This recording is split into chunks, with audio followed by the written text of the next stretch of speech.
So hi guys, this is Hans again and welcome back to my channel. So guys, Pasko na naman. And for sure, marami na sa inyo ang bili ng gamit or pangregalo either for your loved ones or for yourself.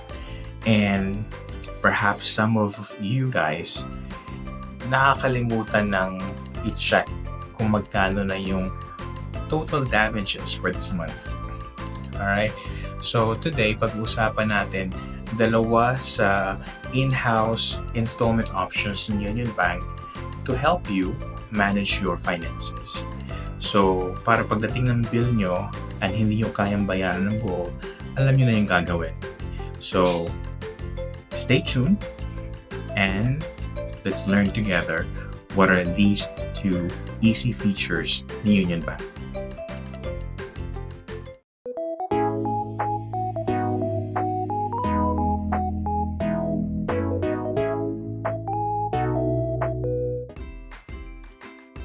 So guys, ang una nating pag-uusapan is isa sa mga in-house installment option or options ni UnionBank, and that is EasyConvert. So what is EasyConvert? EasyConvert allows you to turn big purchases into affordable monthly or installment options. So with this feature, this allows you to convert and build local, international, and even online straight single receipt purchases into light installment options. So, di ba guys, pag bibili ka ng gadget or appliances, right away you can ask the person assisting you kung may installment option ba yung store. Kung meron, walang problema. But what if nag-grocery ka worth 5,000 pesos, for example? And of course, without installment option, mabayaran mo siya ng buo once dumating yung statement mo. But in this case, and using this feature, it would allow you to convert that 5,000 pesos into monthly installment options. And I'll tell you more about it later on. So ano yung minimum amount na pwedeng i-convert into installments? So with EasyConvert, you can easily convert transactions or single receipt transactions that are at least 3,000 pesos. So hindi siya pwedeng magkaiba. For example, 2,500 dito sa isang transaction, and then may 500 ka sa isang transaction, combine 3,000. No, it doesn't work that way. Dapat single receipt transaction.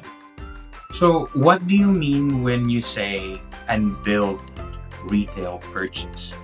So unbilled retail purchases, guys, are transactions na hindi pa kasama sa statement mo. Meaning to say, this could be new transactions that are 3,000 pesos or more. So, paano mag-apply ng EasyConvert? Actually, guys, nakikita ko tong feature na to sa mobile app as well as sa online. So, only to do is go to Installments, which is an option sa online or mobile app. And then, pag-click mo nun, lalabas na yung two options, which is EasyConvert and EasyBill. So pagka-click mo na EasyConvert, it would list down all transactions that are eligible for the EasyConvert.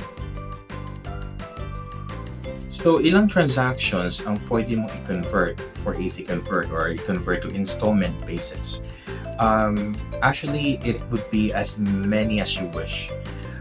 However, please be advised that it is subject for credit evaluation and approval. Alright, there we go. That's EasyConvert. Now, let's go ahead and talk about EasyBill Pay. Si EasyBill Pay naman, guys, is a bit different from the EasyConvert for the reason na yung EasyConvert, transaction-based siya. Whereas EasyBill Pay is more of like the totality of your statement. So say for example, meron kang statement balance na 20,000.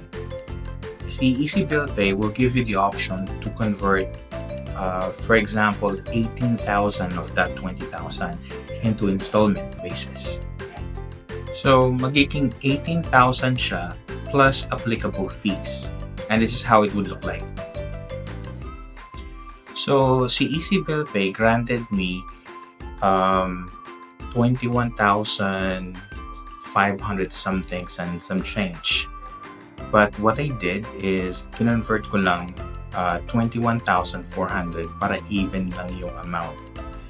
Tapos, yung terms na pinili ko is 6 months. And then yung monthly ko for 6 months is 3,780 pesos and 67 cents. And as you can see, there's also a processing fee of 750 pesos, which will be charged or which was charged right away on that day that I converted this balance into EasyBill Pay. Tapos, yung effective interest rate niya na 20.29% per annum. Now, it may seem a bit high, pero watch this next slide. So, ganito yung itsura ng payment plan ni EasyBill Pay. So, since my monthly is 3,780 pesos and 67 cents, multiply that to 6 months, yung total ko na nababayaran for 6 months is going to be 22,684 pesos and 2 cents. So, ililess ko yung amount na kinonvert ko, which is 21,400 pesos. So, yung total interest ko for 6 months is 1,284 pesos and 2 cents plus yung 750 na processing fee. So, what do you think, guys? Is it worth it? Well, kung sa tingin mo naman kaya mong bayaran ng buo yung 21,000 or 25,000 na balance mo, then go ahead, you can do that. But in the event that you can't pay it in full and you can only pay, just a portion of it or the minimum payment, then might as well consider doing this para mas less yung interest. Kasi guys, yung interest rate ng credit card na pag-carry ka ng balance would range from actually wala na nga itong 2% eh. Nasa 3% na pataas. But with this EasyBill Pay, manageable yung interest niya, and if you divide yung interest rate na na-earn based sa terms ng EasyBill Pay amount na kinonvert mo, so mas less pa rin siya if we talk about 1,284 pesos and 2 cents divided by 6 months. So yun guys, so it's just my own opinion. Anyways, it will be totally up to you if you want to convert your balance to EasyBill Pay or pay in full or pay in the minimum. So guys, if you're interested sa EasyBill Pay and yet it's not an option sa mobile app mo or sa online banking, you can always reach out to UnionBank's customer support, requests to apply for an EasyBill Pay so that you will be able to convert your statement balance. But then again guys, hindi kasi siya available sa lahat. Only select cardholders ang pwedeng bigyan ni UnionBank ng ganitong option. So what you have to do is just need to make sure that you keep your account in good standing. Another thing, by the way, I noticed now when I got the UnionBank Rewards Visa Platinum, before pa na-generate yung statement balance ko or yung statement ko, walang option ng EasyBill Pay. But after 1 month ata na nakapagbayad na ako ng isang buwan na balance ko, nagkaroon siya ng option. So same as with my UnionBank Miles Plus Visa Signature, but doon kasi I don't carry a balance kasi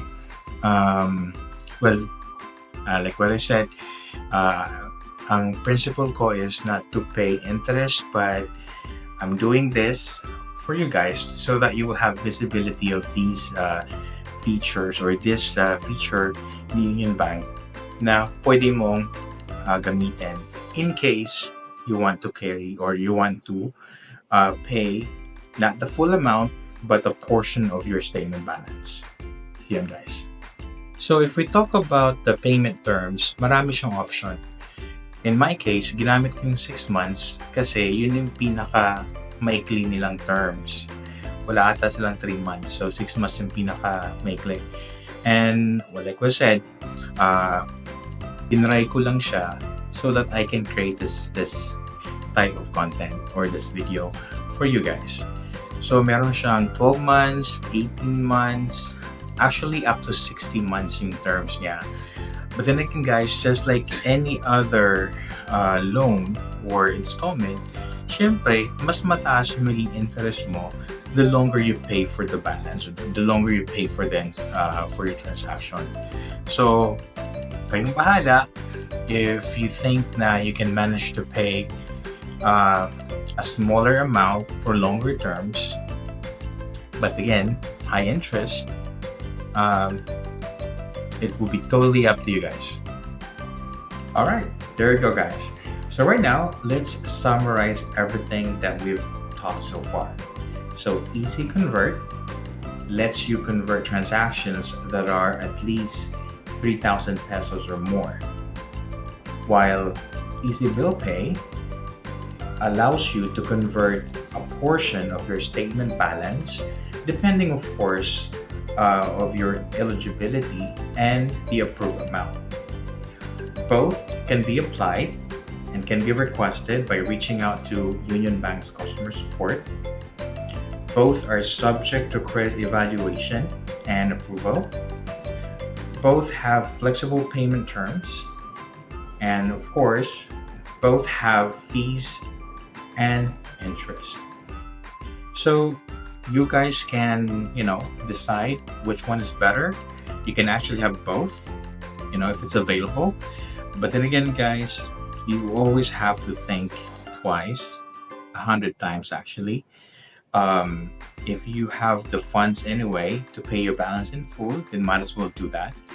But if you think that magugutom ka next month, then you will always have this option. But then again, you just need to make sure that your account is always in good standing para maging available siya na option sa'yo. So, kayo guys, ano yung tingin nyo yung meron kayo ngayon na options from UnionBank? You can leave a comment and tell me what you have. And if you have questions, let me know as well. So guys, like what I always say, if you find this video interesting, please don't forget to like, share, and subscribe to my channel. And see you guys on my next video. Bye for now.